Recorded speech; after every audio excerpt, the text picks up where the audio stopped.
Hi everyone and welcome to DC Custom Woodwork. If you've been following along today, I've been busy milling up some black walnut, getting it ready for the next stages in the project. And then the shop manager came out and it reminded me that most of our followers are not woodworkers and might not understand why the milling process is one of the most important, if not the important step in any woodworking project. So he asked me to make a video. So here we are. Now, whenever I buy my material or lumber, I try to buy rough sawn. Rough sawn just basically means it's coming straight from the sawmill, right from the log that it came from. From there, they go through their processes of drying it out, whether kiln dried or air dry for however they do. So by the time I get to it, it should be at a acceptable moisture content where I don't have to worry about much movement in the wood. Now, that could pose a lot of issues down the road when the finished product is at the client's house, because if the wood is not properly dried out, the wood can expand and contract more if the moisture content when I started building wasn't an acceptable range. I don't know what that range is. I'm just going off of what my supplier tells me is acceptable. I should probably invest in a moisture meter. Anyways, so when I get to the lumberyard, I have an idea, rough idea of how much material I need, and it comes in various widths. So if you look at that board in the back, that is the remnant of one of these boards that were cut from it, and that's what was left after I cut it to its rough size. So whenever I start the process, I usually cut it to 1/4 of an inch at least over in all 4 dimensions or 3 dimensions, just so I have room for it to expand and contract, let it sit for a day or two, and then I continue the process. So if you look at that board in the back, again, this is rough sawn material, so it's coming straight from the log, from the sawmill, as is. There's no straight edges as like this. This is exactly how I buy it, and the face is just like that, rough sawn. There's knots, there's imperfections, as opposed to the big box stores. You can get stuff that's already been surfaced. So this would be one edge surfaced. You can get S3, so there's surface on all 3 sides, or some places offer 4. So S4 would be all 4 sides surfaced. Now the problem is you don't know when the board was surfaced, and since these boards are a natural material, they're still going to expand and contract. Again, going back to the moisture content, the less moisture there is in the wood, then the less likely for it to expand and contract. If you buy a wet piece of 2x4 and you try to build something out of that, it's going to dry out, it's going to shrink, and then it's going to expand and contract just like any other natural material. So why is this important? Well, when I buy my material, I want to make sure that the finished product is going to be exactly what it's going to look like when you get it. So this board here has already been surfaced on 3 sides. So this side, and this bottom side. I still have to surface the top side here. It should be in this orientation. So when I go to glue up, if I were to grab another piece that's already surfaced like this, you can kind of see how tight that joint is.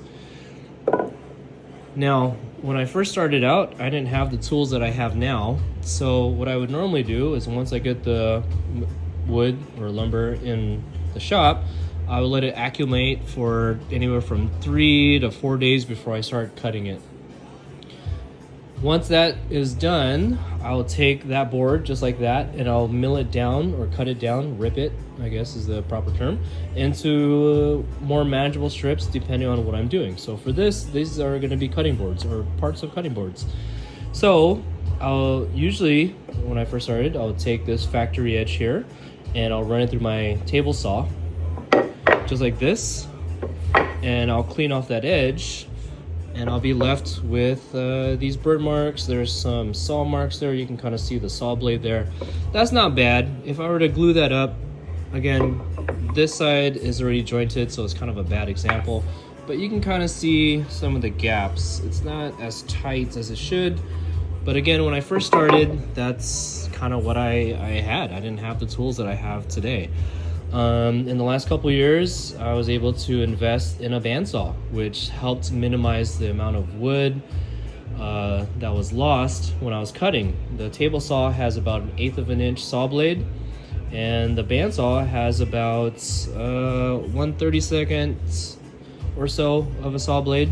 I'm not entirely sure, but it has its disadvantages. There's some saw marks left in the process. And again, if I were to take a table saw glue edge versus a bandsaw glue edge, there, you can kind of see the gap there. Now that's part of the warping from the wood. The friction from the blade causes the wood to contract or expand, causing gaps just like that. So that's why I kind of, when I do my rough cuts, I give myself about 1/4 of an inch in either direction, let it sit for a few days, and then I move on to the next step. This board here, like I said, has already been processed. I've already let it sit for 3 to 4 days, and I'm here and I am ready for the last step, which is doing the fourth face. So when I start, again, I have the rough sawn edge here, and from there I'll usually choose whichever side. This one has a nice little knot, so if depending how thick I need it to be, I might leave this for the fourth edge because I know that I'm going to cut off this much material and hopefully get rid of that little knot.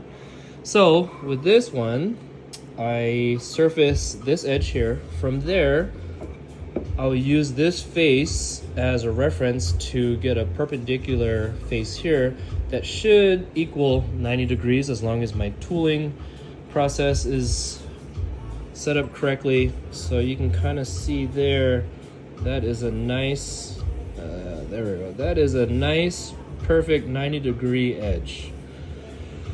And once I establish that edge, I'll use this edge here, run it on my table saw to parallel this face. And if my table saw is set correctly, I should also have a 90-degree edge there. So now I have 3 faces or surfaces that are surfaced, and all these edges here should be 90 degrees. Now again, I still have to surface this to get to roughly the final thickness through my thickness planer. And for those who don't know what a thickness planer is, it's exactly what it sounds like. It's a thickness planer. Now if you're looking at this, this is roughly about 2 inches, a little bit less than 2 inches there. I try to buy 8/4 material that's roughly 2 inches. If you think about a quarter as a 1/4 of an inch, there's 4 quarters make 1 inch, so 4 quarters and 4 quarters make 2 inches. So when you're talking about lumber, this is a 8/4 material because it's 2 inches. So if it was 5/4, that'd be 1.25 inches, 6/4, 1.5 inches, and so on. I don't know how many quarters there are out there. I think my supplier can get up to 10 or 12 quarters. So I haven't had any opportunity to use any of that thickness of material yet. I wouldn't even know what to do with it, let alone how much it would cost. So again, these steps are important because if I want to get a nice glue up, again, these boards are going to be cutting boards. So if I were to glue these up, that edge is, or that joint is almost invisible. The only way you can tell these apart is because this has some sapwood here, aside from the remaining part of the tree, that's a different color. And if you bring this one in, there is no sapwood. And this is still the table saw. So it's not terrible, but it could be better because I could use the jointed surface to bring these together. And again, that joint is nice and tight. So I hope that clears up any confusion when you're watching some of my posts and some of my stories. I still have quite a bit of work to do. I have all these boards I still have to run through the thickness planer. Again, all these boards are surfaced on 3 sides. So not these little thin strips, but 1, 2, 3, and then all the top surfaces still have to be thickness plane. You can kind of see the differences in heights because some of these boards are a little bit thicker than others based on the milling process. If you're new to my videos, please give me a follow and like what you see. There's a nice slab that I got today from Cali Hardwoods up in Northern California. So excited for that thing to get here. I've been wanting to make a table for a long time now, and I think I'm at the point where I can comfortably start. So that's exciting and something new to me. I have no idea how to make a table, but I'm gonna give it a go. So yeah, thanks for watching.